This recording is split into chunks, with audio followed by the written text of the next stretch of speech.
What should you do if you need an ingress, but you also want to keep your infrastructure reproducible? On top of that, what's the whole buzz about GitOps? Why should people use it? What are the benefits?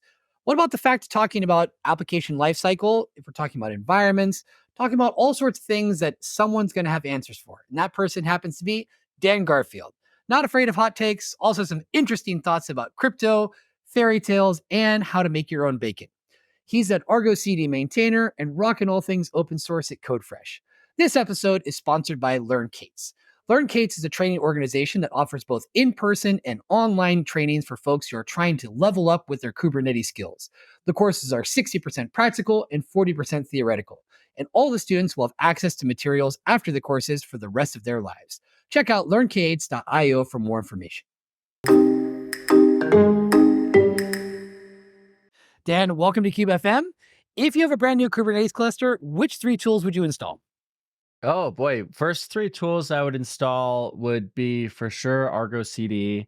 If it's on AWS, then I'm probably going to install Carpenter next, just to keep my costs down. And then I suppose if it's an on-prem, then probably Longhorn is the next one. Though I guess I got to do Ingress too. So, but yeah, I definitely Argo CD, and then depending on what I'm doing, one of those other 2. It's interesting because, in the podcast that we recorded, almost everybody, when asked that question, whether it's Argo or Flux, something GitOps related is mentioned. As someone who's well known in the space and is very active in the space, why do you think that is that people say they just can't do without it? Well, it's so for me, the whole workflow for how I deploy to Kubernetes and how I recommend people deploy to Kubernetes and manage their software is through Argo CD. And when I start building a cluster, I think you know, some people might have the habit of like, oh, I'm gonna go in and start kubectl applying, and it's like, okay, like you could do that. If you're bootstrapping the cluster with like Terraform, then you might have use the Helm provider to install a bunch of Helm charts and stuff like that. But with Argo CD, I have really granular control over how things are deployed to my cluster. So the most common bootstrap pattern that I see, even from Terraform users, is Terraform bootstrap cluster, Helm provider, bootstrap Argo CD with some preset repos that it's pointed at, and then it just automatically brings up everything else. My cluster, over my shoulder, for those that are listening, they won't be able to see it, but I've got my Kubernetes cluster is visible on the screen. It's back here, my home lab. And this is running Argo CD, and I actually use Argo CD Autopilot, which basically sets up your repository for you. And so if it's like very little work to manage, because if it got nuked, and I actually had it get nuked last year, and I ran Argo CD Autopilot, bootstrap, you recover, and then it was back. So um, it's just nice to work that way. And then if you're debugging something, having the ability to like turn on and off sync, really quickly reset the application that you're working on, view the logs, all that stuff through the UI is certainly really nice. So yeah, I think it's the most important tool for Kubernetes for me. I'm biased. I'm an Argo maintainer. What else am I going to say? Of course, of course, of course. But like I said, it just, we've done a fair amount of these podcasts and with people that are quite experienced, it seems like GitOps is just industry standard at this point that you can't do without it. And Yeah. and not only that, but I would have to listen to the other podcasts to see how many people mention it as the very first tool. Like they might mention others, Cert Manager, some might say, Caverno or OPA, depending on their preference. But like I said, the GitOps factor, I would say out of 90% of the people we've spoken to so far, it's come up. Now taking a little bit step back, for people who don't know you, can you tell us more about who you are, what you do, and where you work? Yeah, so my name is Dan Garfield. I am the co-founder and chief open source officer of a company called CodeFresh. We're Argo maintainers, and and I myself am co-creators of the GitOps standard, the GitOps working group, Open GitOps. And we launched the company about 7 years ago with the goal of helping people deliver software more efficiently, more effectively, in cloud native tooling. And so that specifically has been Kubernetes. And as an Argo maintainer, I work a lot on SIG Security. I helped start SIG Security, and then I also helped run ArgoCon and those community initiatives. And yeah, what else? I don't know. I live in Salt Lake City, and I like to snowboard a lot. And I've got 4 kids, and waiting on number 5, which will be arriving Congratulations. shortly. Yeah, thank you. Congratulations. That's a significant project. And obviously we'll be looking forward to connecting with you when we're celebrating KubeCon in Salt Lake City later this year. Before starting, your company, how did you get into this world? How did you get into cloud native? Oh gosh. So I've always been a programmer since I was a kid, and I found that I was kind of a mediocre programmer, and so I tended to work more on the business side, and over there, it felt like a superpower to be able to do that.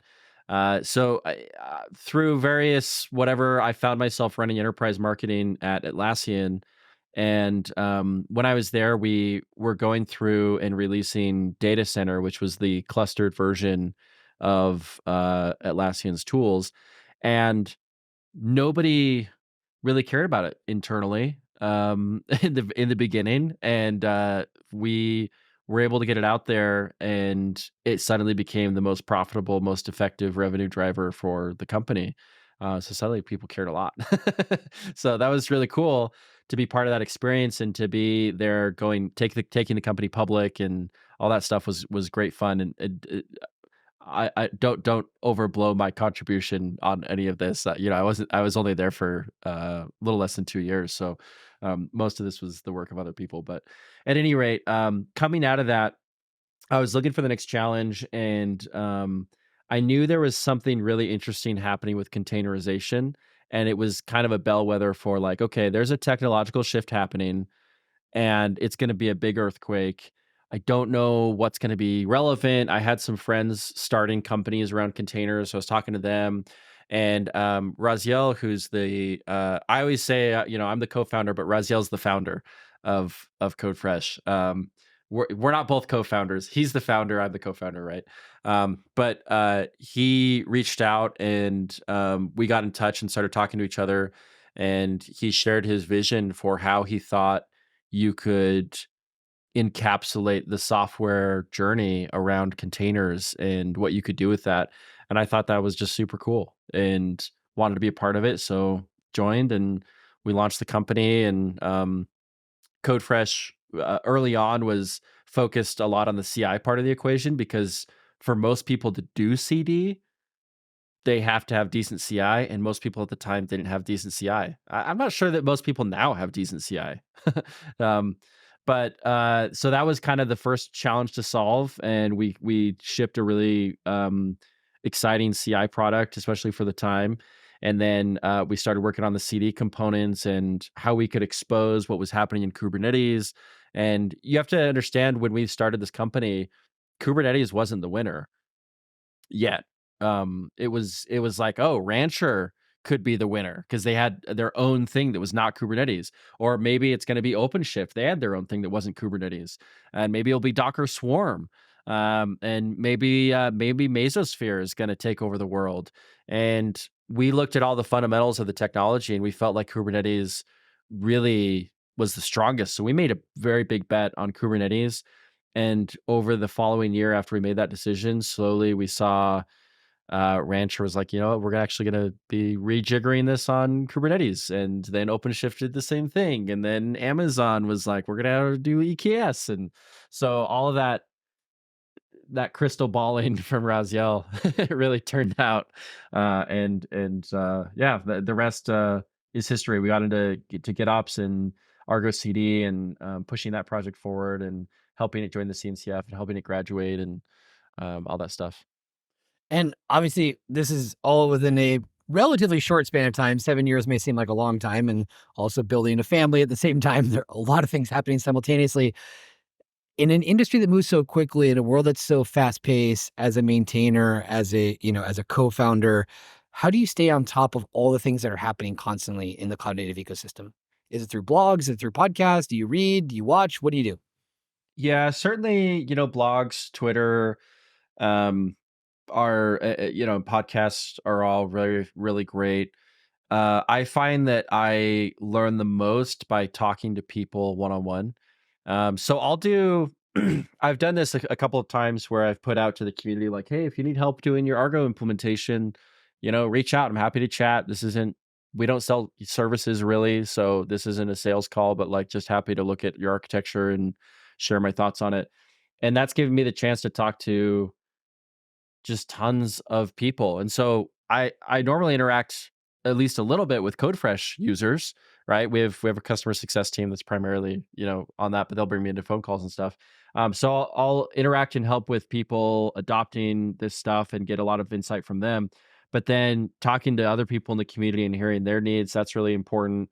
Um, and then unfortunately, the most effective way that I've found to learn is to put out wrong opinions or wrong things, and people will show up. So I did this. I put this into practice the other day because I was working on a project with AI, and I was like, man, is every Docker image just with any model going to be giant? Because you have to have PyTorch installed, and it's just a big thing. And so I put it out there. I was like, this is a pain in the butt because everything has to be so big. And suddenly I had like 15 people like, oh, well, here's ways you can make it smaller. And I was like, ha ha. So if you're willing to put yourself out there and be wrong, you can learn a lot faster. I think that's a really good point, though, is that, being vulnerable and not worrying, that if someone maybe responds in a strange way, that's their problem, it's not yours. And you do others a favor by putting those questions out there because somebody else probably has that doubt, I would Yeah. imagine. That's a good practice. We'll probably dig into that a little bit more later on. But one other thing I wanted to ask is that if you could go back and give your, younger self as many years ago as you'd like to give yourself one piece of career advice, what would it be? Mm, gosh, what career advice would I give myself? Probably learn faster. Just be more willing to be wrong and have less ego associated with your ideas. um Fight for the stuff that's important. But I think that as you build a business, you always run into stuff that doesn't work, and then you'll be like, oh well, what does work? And you have to sometimes you have to look far afield to figure that out. And going through that process, it's like being a sharp stone rolling down the mountain, and you're going to come into collision and it's going to knock the sharp edges off. And that's how you end up getting smoothed out.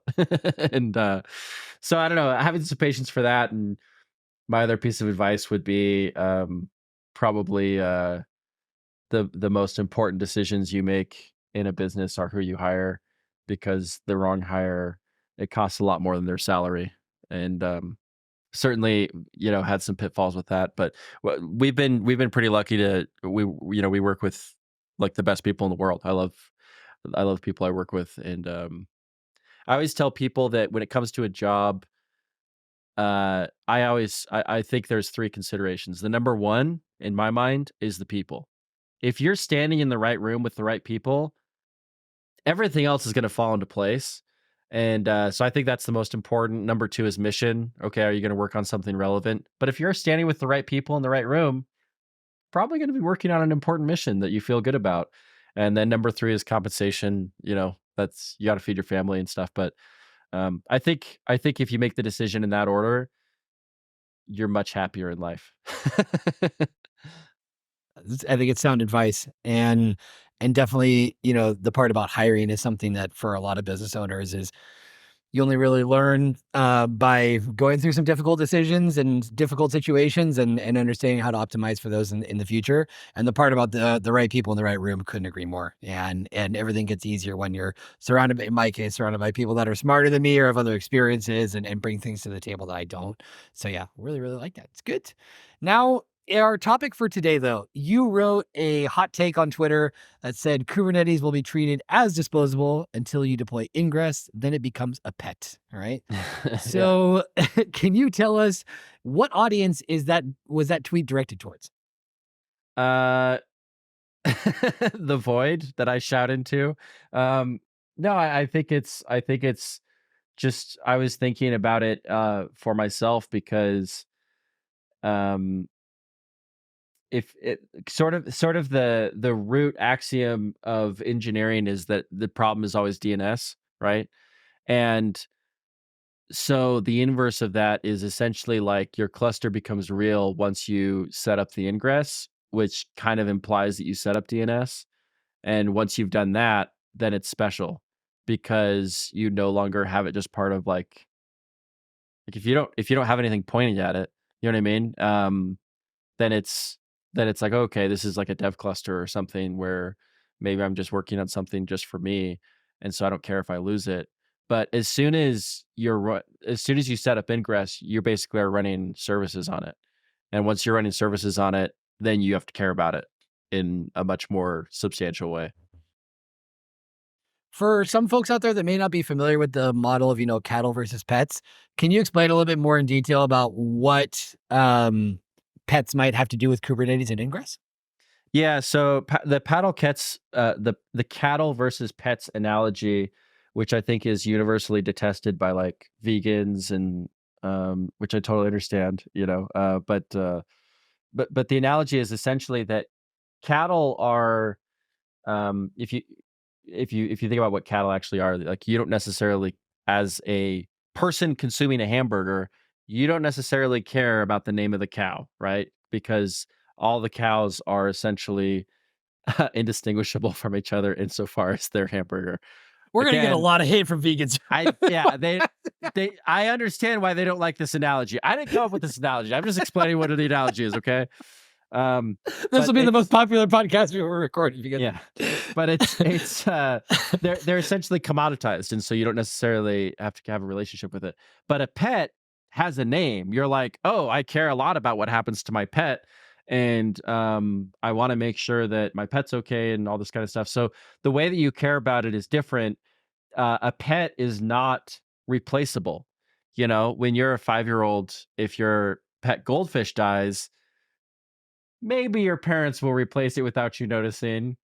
But if it's a dog, you're gonna go through a heartache of that replacing that dog. So when it comes to software, the analogy is essentially stateful services generally. It's like what are things that are disposable versus what are things that you have to care about. I mentioned that my Kubernetes cluster I'm running Argo CD and everything bootstrapped, stuff if stuff breaks, I can rebootstrap it. These nodes are all cattle in this analogy, right? I don't care about any of these nodes in any specific way. If one of them broke, it's like, okay, I'll just unplug it, like, and plug in a new one because they're not running anything special. There's nothing bespoke about these nodes. Um, my cluster, on the other hand, I care about its state and I care about the configuration that creates that state and how I get it on there and how I keep it up and running. So in that way, I my while every node in my cluster is essentially disposable, my cluster is not disposable. I actually, once I've deployed Ingress to it, I start like having thoughts about keeping the uptime and making sure that like I care about the metrics all of a sudden associated with the cluster. Um, so I guess that's what I mean. Maybe that's too long winded. Does that make sense as far as cattle versus pets and why it applies? I think like you said, yeah, it's essentially without any, dietary preferences being involved in the understanding of it. It's like you said, the feeling of closeness or that there's a higher degree of I don't want to say importance, but yeah, of proximity and that there's an element of care that's involved. So now can we bring it though? What does Kubernetes, and Ingress have to do with all that? So the ingress is it's an interesting resource within Kubernetes because it's very often shared. If you think about Argo CD, you have this delegation of what you're deploying into applications, and every application can have its own rules for how it's deployed. So you can say like, oh, this application only will be updated when I click sync, and this other application will automatically be updated whenever it needs to be updated, and I can have different rules for what kinds of differences I'll allow. So for this application, I've got a pod autoscaler running, and so I don't care if I change the number of replicas in Git. I want the pod autoscaler to handle it. So you can do all this stuff, right?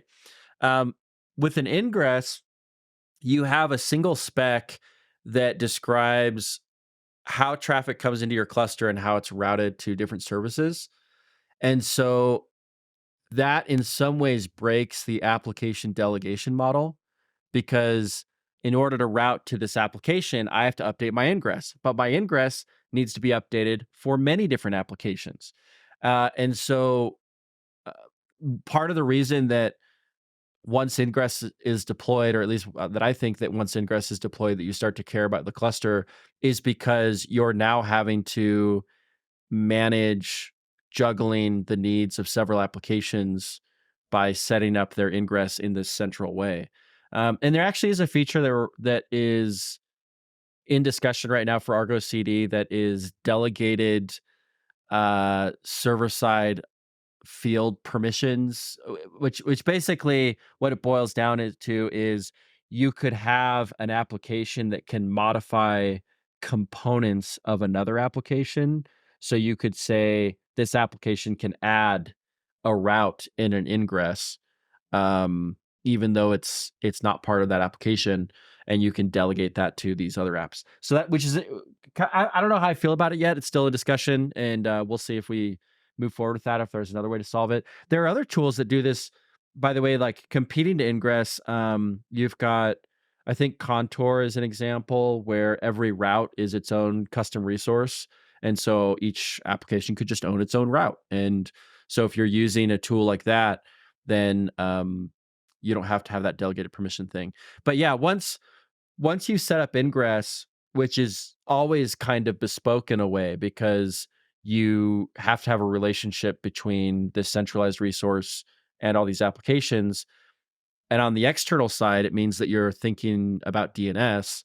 Once you've got DNS going, um, now it's bespoke. Now it's special. Now because even if the DNS is essentially operating off a wildcard, you need it to route there, and so it now needs to point at something. You know what I mean? So once that happens, then the cluster is bespoke in some way. It doesn't feel as disposable.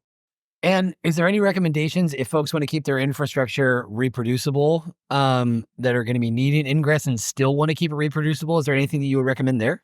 Well, I certainly like, you can abstract and use wildcards, and technically, like, I guess you can deploy an ingress and nothing external points at it. But I do like the idea of having these things self-updating. So to the extent that you can use a tool like Crossplane, or Google Cloud has their own tool that's called Google Cloud Engine or something. Well, I can't remember the name of it, but basically it lets you represent non-Kubernetes resources as Kubernetes objects. So I don't think it's a bad idea to have that be bootstrapped as part of your cluster, uh, and then just make sure that it's provisioned in such a way that it'll dynamically create the stuff that you need. But at some point, you've got to update your name servers. You got to point stuff.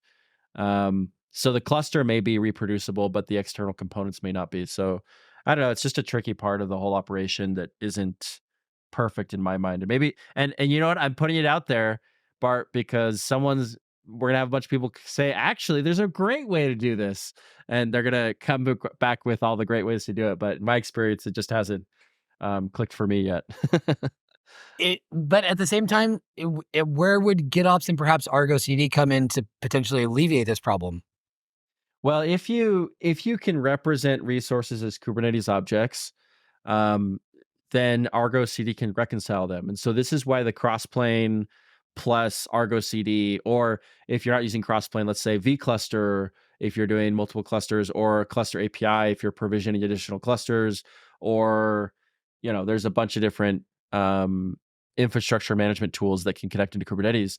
What you're doing is you're creating a new data store for your infrastructure state, and you're storing it all in etcd, right? So you've got your cluster, you've created your objects, and their state is stored in etcd. So these things like Crossplane will rely on these controllers that will go and make sure that those resources are created outside of the Kubernetes cluster. So if you do that, Well, Argo CD is going to be the thing that syncs those resources, and what you're going to use to set up your policy for how those resources are updated. And if somebody goes and modifies them, they're going to be, if you have auto um, auto sync turned on, and they'll be self repairing, and so they're a lot more resilient. The issue with like Terraform that a lot of us have had is Terraform state gets corrupted relatively easily because it's not really monitoring constantly. Crossplane, a lot of Crossplane uses Terraform under the hood, right? So it's not that the primitive of Terraform is wrong, um, but the data store is really important, and how you keep it updated is really important. And Crossplane has managed to do it in such a way that the data store is not getting corrupted. And so you're always looking at this reality of what truth is. And if something changes, it is reflected and shows up as now being out of sync from Argo CD. And now you can have your policies set up for how that's going to be reconciled, how it should be updated. And that's going to inform the controller about what it should do next. So it's a big part of the equation for managing this stuff if you want to use that CD as your data store, which is a great pattern, honestly. And I think it is the future. That's what it feels like to me. But let's say if the issue doesn't stop with the ingress, if you start managing state secrets, certificates, etc., you may eventually end up having a pet cluster. If that weren't the case, tools such as Valero would probably be much simpler. Would you agree with that? I'm not familiar with Valero. Tell me about it. If you're not familiar with Valero, in terms of if you are into the world of backup restore, anything of that nature, since you mentioned etcd, you also mentioned custom resources earlier. Is that something you've played around with at all? Oh, so it's for data migration, data protection. So would I use this with Longhorn? So for example, on my home lab, I've got Longhorn deployed, and it is backing up volumes to an external data store that's essentially S3 bucket. It's a Minio store, but because it's on site. But so I've got it backing up there, and so I could restore from there with Longhorn. But would I use this with Valero to do that automatically, or is it a separate tool? Yeah, so Valero is a separate tool. I'm not being a total expert on this, but I'm just curious, like for example, because you mentioned your home lab, right? Having the problem Yeah. that got nuked. How did you go at disaster recovery in terms of backup, where persistent volumes, things of that nature? This is where this is going to come in handy. Yeah, so in that case, I've used Longhorn to restore volumes when needed, and just set up a policy around that. But I just pulled it up. I'm looking at it. It looks like a cool tool for doing data migration, which is, I mean, that's the other thing is once you have data on it, then that's the other time when it starts to become more of a pet, right? Because you have to take care of that data, you have to migrate it and stuff, and a lot of people just don't do it. They're just like, if it's stateful, I'm just not going to do it in Kubernetes. Um, and luckily, a lot of the stateful stuff in Kubernetes that I do is stateful-ish, where it's like if it's lost, it's not necessarily a problem.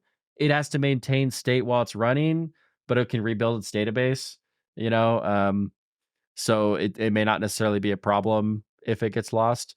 And most of the stuff that I do is like that. I have a couple of, well, now that I'm thinking about it, almost everything is recreatable that I keep track of, and anything that needs to be persisted between stores is kept in Git, or maybe a secret store that is versioned and immutable too. So No, just interesting to keep in mind, particularly since you had that incident with your home lab.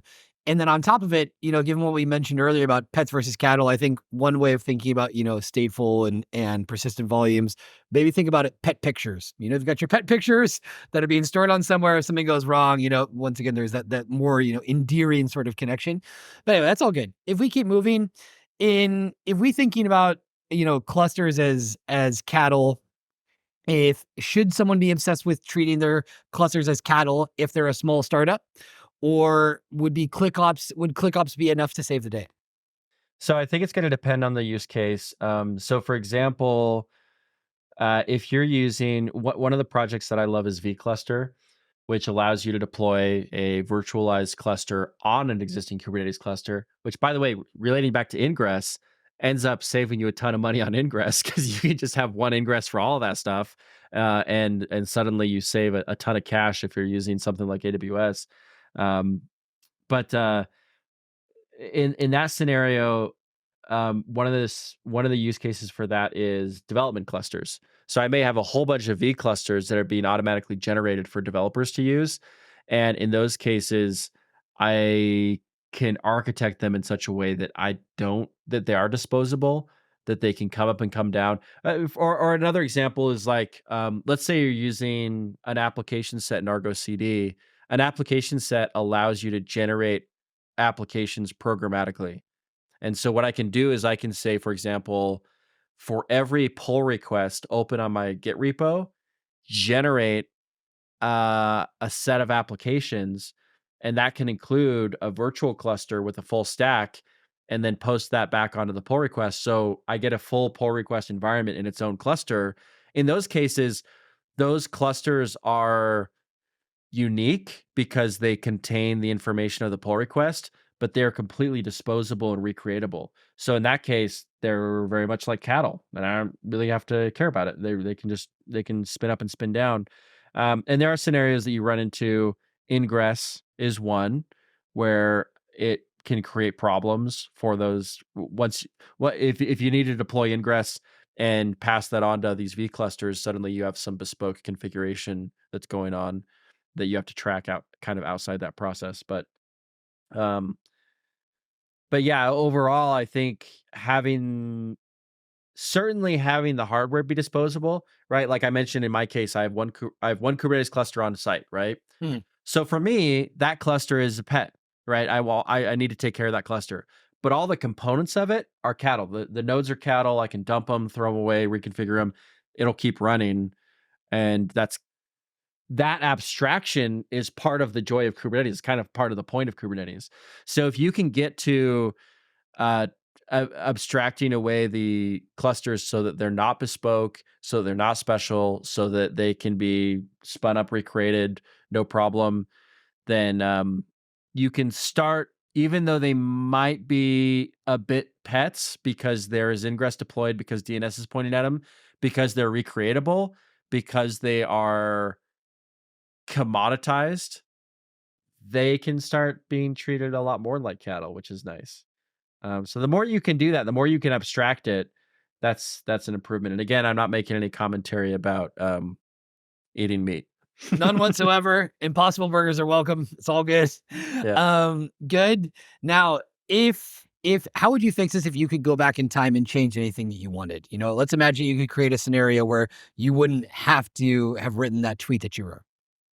So one of the things that we talked about, and I mentioned that we have this feature in Argo CD that's being discussed right now about delegated field permissions happening server side. Uh, what we're solving there is essentially a problem you could look at it as a problem with Kubernetes architecture, because Ingress has been created in such a way that it doesn't allow for external delegation of its components, even though most people actually use it that way. So if I could change something in the world, I might have split Ingress into an additional resource that would include routes as a separate definition, that could be managed separately. And maybe we'll go open a pull request to do that on Kubernetes. I don't know. Maybe that's a better way to do it. I'm trying to right now to look for other use cases when delegated field permissions would make sense. Ingress is the most obvious one, and that one essentially exposes a kind of a flaw, or let's not say a flaw. Let's say an area for potential improvement for Ingress, which is that if I could create separate routes and separate resources, that actually would solve this problem without me having to change anything in Argo CD. So that would be one way to do it. Yeah, I think that would be a good solution. And I think I mentioned that's the way that I think Contour does it. Is they actually have those created as separate resources, so they have second mover advantage. They learned from Ingress. They made some improvements. Maybe we can bring some of that into Ingress, or maybe we should be using Contour or some other tool like that, where And there are actually quite a few cool little service mesh ingress provider tools out there. So maybe that's another way to go. And if you had to build a cluster from scratch today, how do you work around these issues whenever possible? You either just bite the bullet and don't work around the issue and just say like, yeah, well, I mean, it's not necessarily a big deal if you're just deploying a single cluster to set up ingress and point your DNS. But if you need to do it 250,000 times, then you might want to think about re-architecting. So for another example with CodeFresh, um, the way that most people use us is what we call hybrid. Now you can deploy our full stack on-prem, right? But most people use hybrid, and the way that works is they deploy our GitOps agent that's based on Argo CD onto their cluster, and then it connects to um, our control plane. And one of the things we actually offer is a hosted ingress. And so what we'll do is you have 5,000 instances of Argo CD. You could deploy those to 5,000 clusters, set up 5,000 ingresses, and you're probably going to pay a bucket of cash just to do that. We have a bunch of customers who are saving money just because we have a hosted ingress where all of those Argo CD instances automatically just go through that ingress. So they don't have to deploy it. So my example there is instead of doing bespoke ingress, maybe there's some kind of tunneling system that would make more sense for your use case. That's going to depend a lot on what you're doing. But in the case of distributed large numbers of Argo CD instances, that hosted ingress is killer. That's a killer feature, and it saves people a ton of money and a lot of configuration headache. So yeah, re-architecting is always an option, and architect for the stuff that makes sense for you. Hmm. Good. Well, congratulations on making it so far in the podcast. Now we want to just get to the closing questions where we're going to take a few different angles. So, engineering tech news is often polarized between two extremes. For example, it's common to find an article that will cover, the best practices for, a certain technology or a certain area of the industry. And then a few years later, there'll be a follow-up piece that'll be titled, the thing that we talked about a few years ago, well, it's actually quite harmful. Do you find that this is true? And how do you cope with, the anxiousness of trying a new tool or best practice only to find out a few years later that perhaps it's wrong? Mm. Well, okay, so I guess there's a sunk cost fallacy in operation there.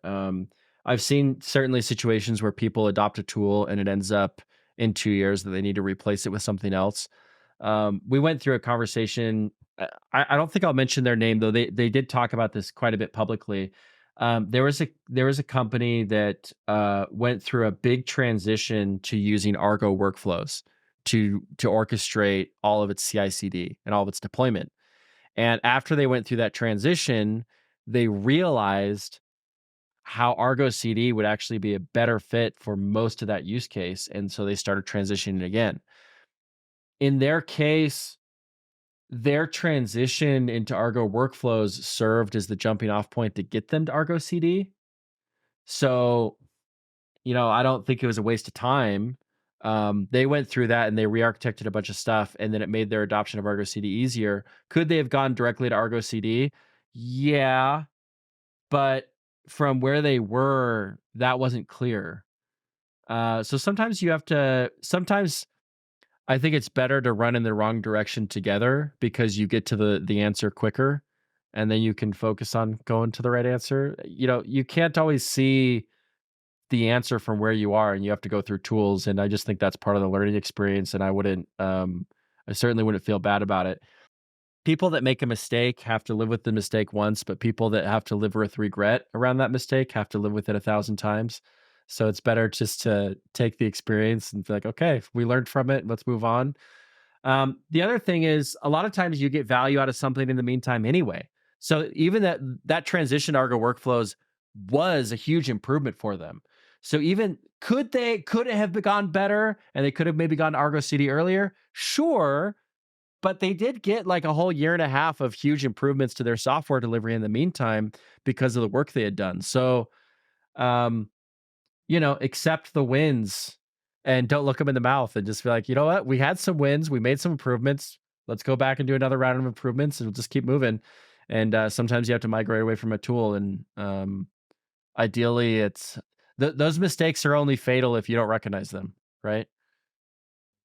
In terms of digging into things, we did some digging on our own and found that you have a blog that hasn't been updated in a while called Today Was Awesome.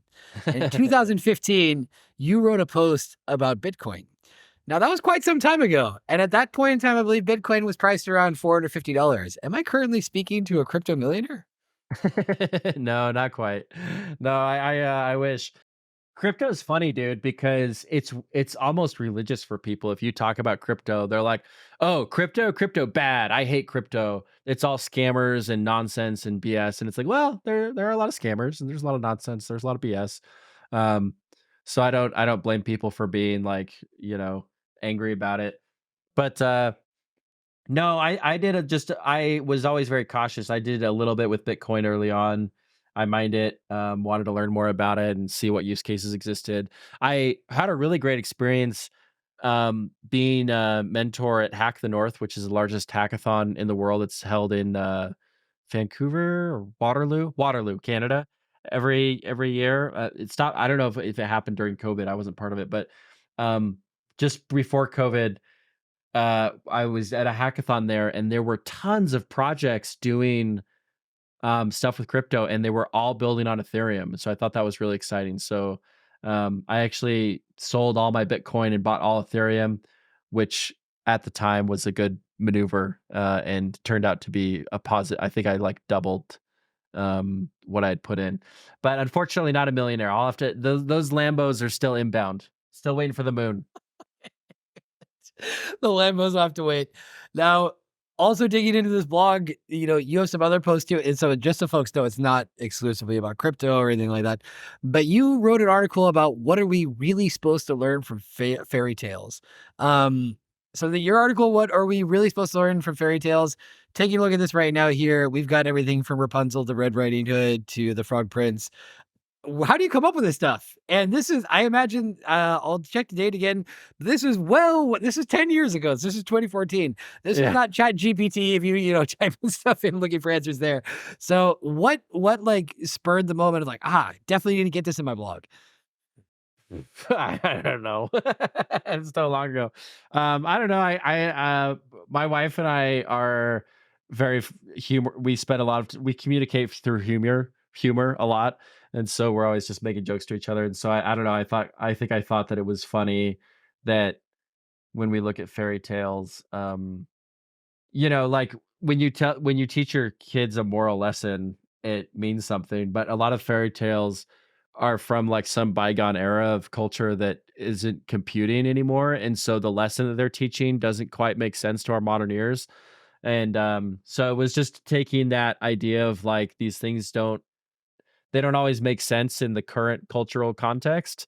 And so taking them the wrong way can make them seem funny. So it was just a joke, I suppose. No, but it's cool. But I think it's nice to dig into those things and think about how can we connect them to modern times. And we see it again and again, specifically in the sense of fairy tales, whether it's through movies, through superheroes, things like that. We see these stories coming back and perhaps in a more modern adaptation. But it's I also just like the fact that you put the stuff out there. I think it's encouraging. Going back to what we were talking about at the beginning, it's okay if you put something out there. The reaction will be whatever it is, but you'll walk away with something better from it, I think. Now, what's next for you? Can we expect more fairy tales, more Lambos to the moon, more snowboarding? One thing that we didn't talk about actually yet, we didn't talk about a tweet that I saw that you put out recently about making your own bacon. Tell me about that. Yeah. Yeah, so I make my own bacon. It's really easy actually. You buy pork belly, and I just get mine at Costco. It's not, I don't have to go to the farm or anything. But you get pork belly, you brine it in the fridge, you cure it for 10 days, 7 to 10 days, and then you just smoke it for like 2 hours. Then you've got a bacon slab that's bigger than your chest, bigger than your body, and you can slice it any way you want. You can slice it thick cut in the French style, like those lardon cut bacon, which is so good on like ramen and stuff. But the big motivator that started me to doing it was because a lot of bacon has nitrates in it, and nitrates are linked to cancer. Nobody wants to hear about diet stuff. But anyway, it turned out that making bacon was actually super easy, and I could just leave that stuff out, and it tastes delicious, and it's far higher quality than anything I got from the store. and it probably costs less than what I get from the store. So it's kind of a win-win-win. And now it's like I have my freezer is just full of bacon, and if I need to give a gift to anybody, I'm like, here's the bacon that I made, and it turns out that's a really nice gift, and people can cook it. And I always get nice reviews when they come back and have sliced it up, and they're like, this is like different. This is not just bacon from the store. This tastes really different, really good. This is special. So it's been a lot of fun. I like it. That's great. And the thing is, all, dietary choices aside, you are what you eat, thinking about where your food comes from and how you can be involved in the process, whether you grow your own food, whether you're making it in this way and turning those things into a gift so other people can enjoy it, have a different experience. I think that's really nice. Apart from that, what's next for you? Okay, so this year for me is all focused around environment management and promotion. And um people we in the cloud in the Kubernetes world, we've been thinking about applications, clusters, and instances of Argo CD to manage all of that. And what we're working on right now is this kind of paradigm shift where instead of thinking about applications, thinking about products. And a product in our world is an application in every environment that it exists in. So if you deploy to dev, and then it moves to staging, and then it moves to production, you're deploying the same application with variances 3 times, right? That's what we call a product. And so instead of thinking about the application just where it lives, thinking about it in terms of its life cycle. And instead of thinking about clusters, thinking about an environment, because an environment might be many clusters, right? If we have users who are deploying to retail shops, right? So you can think like, Starbucks, Chick-fil-A, Pizza Hut. A lot of these places have Kubernetes clusters on site. And if I deploy to US West, well, US West might be 1,300 different clusters and 1,300 different Argo CD instances. Um, and I can abstract all that way by putting them all into the environments bucket. So the thing that we're really focused on right now is helping people scale up and build out their entire workflow using environments and setting up that relationship. And it's really, I mean, what we've been doing and showing to people, like people's faces melt off of their skulls. I mean, it's like mind blowing. So I'm really excited about that. We've got ArgoCon coming up next month. We're going to be showing off all this stuff in Paris. So going to Paris, showing off environments, doing some snowboarding, and then making it back in time for baby number 5 to be born. That's the plan. That's a big plan. So 2024 is action packed for you. If It's a people want to big get year. if people want to get in touch with you, though, what's the best way to do it? Slack, LinkedIn, Twitter. What's the best way? Twitter is probably the best. I'm at Today Was Awesome. And if you go to my blog and make comments there, I don't read them. It's like archive only. I like keep it around because I worked on it 10 years ago, and every once in a while I want to reference something that I wrote there. But no, follow me on Twitter, and you can hit me up on LinkedIn if you like, or on GitHub. Slack, I'll usually get to at some point, but I'm usually a little bit slower. But I think you had reached out over Slack, and I actually went and checked Twitter 3 times to follow up on our conversation. It was like, oh, I didn't talk to this guy on Twitter, but It's a bit of found a you yeah. eventually.